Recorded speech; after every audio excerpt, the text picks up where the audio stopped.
আসসালামু আলাইকুম, কুকমিক চ্যানেলে সবাইকে আমন্ত্রণ। আজকে আমি আপে বানাবো। তাহলে আপে বানাতে কি কি লাগবে চলেন দেখি। এখানে আমি দুটো আলু সিদ্ধ করে ছিলে রেখেছি, আর 1 কাপ সাবুদানা ধুয়ে পানি ঝরিয়ে রেখেছি, আর এখানে ধনেপাতা কেটে রেখেছি।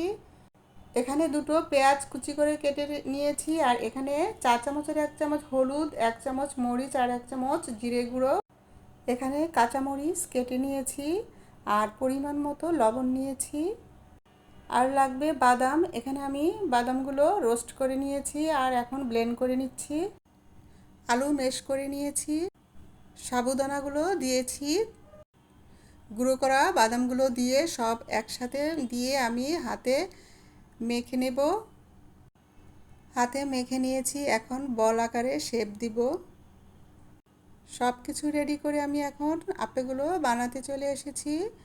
শাঁসটা আমি ভালো করে হিট করে নিয়ে অয়েল ব্রাশ করে নিয়েছি, আর এখন আমি এগুলো ছাঁচের মধ্যে দিয়ে দিচ্ছি।